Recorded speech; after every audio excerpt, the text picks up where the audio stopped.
What's up guys, and welcome back to another episode of Cork to Glory. This is episode number 37. And we start today's stuff by seeing that Donahue has been sold. He's one of the Youth Academy graduates with sub 81 potential. Like I mentioned before, some of these guys might have mid 70, possibly even high 70 potential, but we're being a lot more selective with our youth players now. We only want the very best here at Turner's Cross. And for the first game of today's episode, on the back of the draw against Bournemouth at the Vitality in the last game of the last episode, now travelling to Cardiff City to take on the Bluebirds away in Wales. We're just 16 minutes in. You know, I mentioned it, man, this guy is on a different level to the other strikers in this division. He is head and shoulders above everyone in the race for the Golden Boot right now. I think that's his 23rd or 24th goal in the championship, top scorer by quite some distance. If he doesn't win the Golden Boot, it is probably my biggest choke of all time. It's just unbelievable how many goals clear he is right now. But Cardiff would respond though 10 minutes before the break. Joe Rule's getting the goal. A little bit of a mini fan's favourite in my Cardiff FM save all those years ago. So Cardiff back on level terms. In the second half, it was a really sort of interesting game, very end-to-end. Both teams going for the win and not just settling for the point. With 8.5 minutes on the clock, Rory Keane rolls through Eamon Cunningham, and it was our two best players in this team to get the goals for us in a 2-1 victory. Bell with the first, Cunningham with the second. I love these guys to pieces, man. They are our star players, and this is a big victory away in Wales, and a real sign of the times as well. Things have been totally different this season. We've only lost once away from home, and we've gone from having the worst away record in the division to one of the best this season. So at the halfway point in the season, officially halfway through now, we are 7 points behind league leaders Southampton and several goals behind in the goal difference wing. With 4 points clear of the Blues, Birmingham City in third, last year's beaten playoff finalists. But as you can see, we're also a whopping 13 points clear of the Royals in 7th place outside the playoffs right now. I believe we're also the second highest scorers in the division. It's no surprises why though. Samuel Bell, 24 goals in 22. He's going for an Ivan Toney 40 goal season. And can you imagine if he hit 50 goals in a season? I don't think so, but you never know. Eamon Cunningham though is another big reason as to why we are where we are right now in second place. 17 assists. I didn't realise that. As Barry Sharkey just about gets on the list. And Angus Gunn running away with the Golden Glove right now. Bazuna is 6 behind him with only 9 clean sheets so far this season. But it's still not been a bad campaign for Gavin in goal. But yeah, Eamon Cunningham, 17 assists this season. He could pull a Charles Bull and get over 30 assists in a single league season. So there's a chance for Cunningham and Bell to hit some records that were set by former Docs legends in my former career mode save. So yeah, right now, second place, really happy with where we are. And again, it's exactly what I wanted at the start of the season as well. I wanted us to be in this sort of place, second or in the playoffs. Look, I knew, and I called it at the very start of the series. You see our FA Cup third round draws be made there. We're away against Walsall. I called it at the start of the season. You know, just like last season, I identified Brighton as being the firm favourites to win the title, which they did very comfortably on their way to getting back promoted to the Premier League. Southampton are the best team in this division. I think it's going to take some serious stopping for us to catch up to them and overtake them.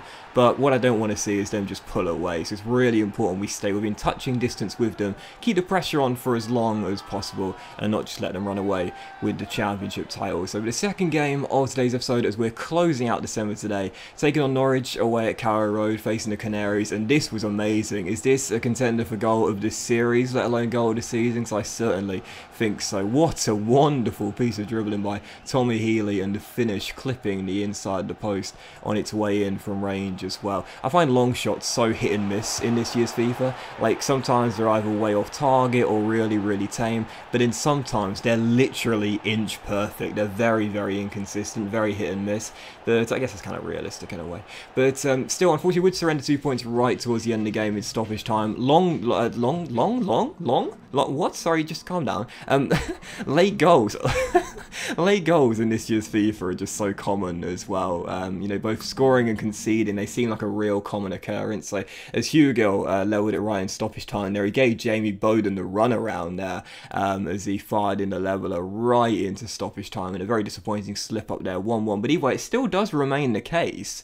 I mentioned it earlier at the start of the episode, we've only lost once away from home all season long, and only 2 overall, 1 at home, 1 away. It is crazy how last season, every away game we went into, we either lost or at the very most got a draw. Again, I think we only won 4 away games all season long, but this year Well, I said it earlier in an earlier episode. It's revenge season. It is revenge season. I'm playing with a chip on my shoulder, and you're certainly seeing that in the gameplay as well. But still, following that, we have back-to-back goalless draws here against Sheffield Wednesday and Blackburn Rovers, first at home and then away at Ewood Park. So yeah, we have been a bit poor defensively this season, a bit worse than last season. But back-to-back clean sheets there isn't too bad, but it does mean no wins in our last 3 games, and that saw Southampton get a big points gap on us right now between first and second place, which is so frustrating because it's the last thing I want. I don't want to see Southampton just pull away over right now. And that meant heading into this game here against Watford away at Vicarage Road, this is a big one due to 3 consecutive draws. Heading into this game here against the Hornets, we were level on points. Watford in third, us in second, and only separated by goal difference. So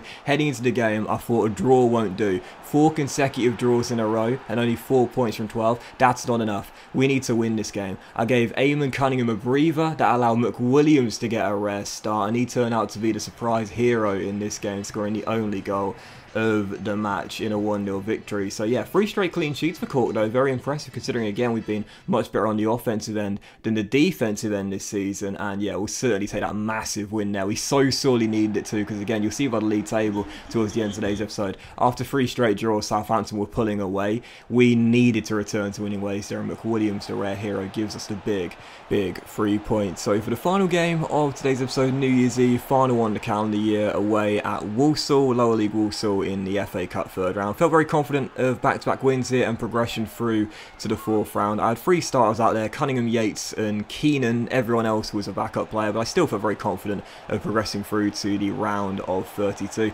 Took the lead for a truly bizarre goal earlier. Eamon Cunningham claimed it, but it was so weird. He almost kicked the post there as the ball was dropping out of the sky after the initial save, and eventually sort of just dropped over the line. But Gavin Kilkenny made it 2-0 10 minutes in. We were cruising, and I was thinking, okay, progress secured, we're just on fire right now. Although also would battle back though and get themselves a goal back into it a few minutes later. 3 goals in 16 minutes as our lead had been cut in half. But 10 minutes later, a chance to restore our 2-goal cushion. Cunningham through to Galvin, back to Rory Keenan, offload to Eamon Cunningham at half. Everything in this first half an hour as he belts one in from range and makes it 3-1. You know, I talked about my favourite player in this team. It's so hard to actually pick one. I mean, look, we all love the Shark, the OG, Big Leo at the back, Rory Keenan, the physical beast, Bell, Cunningham. There's just too many to pick a favourite player, man. I just love them all to piece. But Cunningham makes it 3-1. He sometimes is just on a different planet, man. And 12 minutes after the restart, as we led by 2, Sean Maguire will get his 3rd goal for the club and first in the cut as he makes it 4-1, and that would kill off any kind of fight back from Walsall, and I was sure we'd progress through with ease at this point here to the 4th round. We also got a 5th goal as well later on, 22 minutes to go. Nice offload by Sean Maguire to Adam Bowen off the bench, and our number 21 wraps up the victory with our 5th goal of the game. So progress through to the FA Cup 4th round. Again, I want to get to the round of 16. We've done it the past 2 years, being knocked out by the big boys Spurs and Liverpool. I want to get there again. The boards say round of 32. We're there with the progress there, and you'll see the tie and the draw in the very next episode. Look at our fixtures as January 2024 arrives finally. 4 big ones as well, including Birmingham and Bournemouth, both at home as well in January. So yes, the window opens. January window is here. We've got just under 1 million to make some moves in this January transfer window, but I don't know whether we will or not as we take a look at our final scouting report here from France and Denmark. I tell you what, Reece Press, I mean, ever since I threatened him with redundancy, he's just picked us up some brilliant players. Another one here, Gabriel Pelletier, who you'll see in just a moment's time. I decided to promote to our first team. He looks absolutely fantastic. Actually, do I promote him today or in the next? I think it's actually in the next episode, sorry. But you look at the academy here, 2 brilliant French players here, Roux and Pelletier. This fullback who, come on, let's be honest, at 6'7", an absolute giant, is clearly a centre-back. I'm going to train him there, of course. He's got 78 strength, 87 aggression, 84 jumping. Look, we love Big Leo on corners. He's now got a threat to being our main receiver. Pelletier, 6'7", he looks incredible. Going to train him at centre-back, he looks amazing. And a brief look at our academy as we end today's episode off, and also a look at the league table where after 3 draws in our last 4 league games, Southampton have now opened up an 11-point gap on us, whilst we are 4 points clear of the Baggies and the Hornets. yeah, right now it seems as though Southampton are ready to pull away at the top of the table. But that was it for the Court to Glory, guys. So big thank you for watching. Hope you have enjoyed it. And if you have enjoyed today's episode, then please do drop a like. Much love to you all. Have a fantastic day, and I'll see you for the next episode of Court to Glory as we play through January. And of course, have our FA Cup 4th round draw and tie as well. Oh, and Pelletier gets a pro deal as well. See you for it very soon. Bye, guys. Much love.